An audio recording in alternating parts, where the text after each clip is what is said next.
Tatay, okay ka lang ba? Gusto mo, dalhin kita sa ospital. Oo, para makasigurado tayo baka mamaya atakihin pa ko kayo. Ay, tanso ka na ako sa ospital. Parang awa nyo na. Mas mapapaaga ang pagkamatay ko.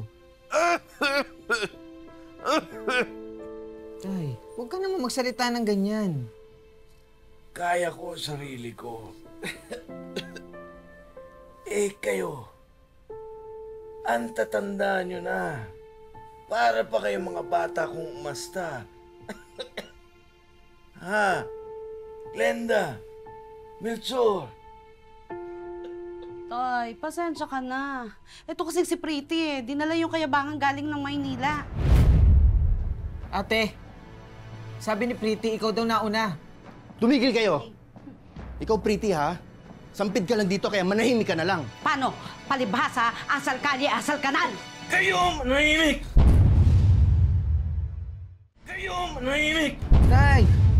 Tay! Alam ko ang ugali nyo. Hindi kayo marunong umamin sa inyong mga kasalanan. Ayaw na ayaw ninyong pinagsasabihan. Mula pa noon, si Oka ang pinapaako ninyo ng mga kasalanan kapag kayo'y may mga katarantaduang nagawa. Tay, ngayon pa ba tayo magsusumbatan? Hindi ka na nasanay, Ate Glenda. Siyempre, si Oka ang paboritong anak. Siya ang kakampihan. Simula nang dumating sa buhay natin yan, nawala na ng amor si Tatay Palito sa ating dalawa. Hindi totoo yan, kuya. Mahal niya tayong lahat. Huwag kang plastic, Oka! Alam ko, ayaw mo sa amin. At ayaw din namin sa'yo. Hindi ka namin matatanggap na kapatid dahil anak ka lang sa labas. Pangit! Pangit!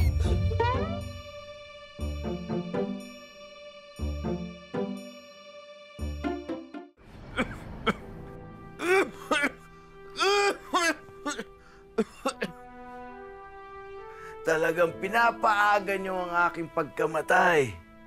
Huwag na huwag nyo ako susumbatan kung paano ako nagpakatatay sa inyo. Mga anak ko lamang kayo. May sakit ako at malapit na akong mamatay. Pero huwag nyo namang samantalahin na mahina ako. Melchor, Glenda, alam ko kung bakit mainit ang dugo nyo kay Oka. Dahil ito sa hatian sa lupa. Ayaw nyo siyang kahati.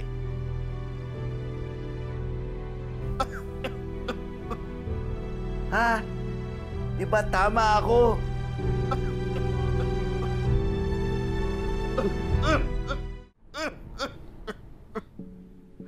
Pues, kung sa tingin nyo may maasahan kayo, nagkakamali kayo, wala kayong matatanggap.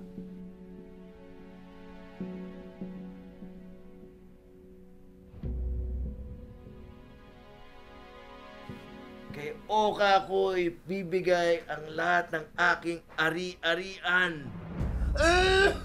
Tay! Tay! Tay!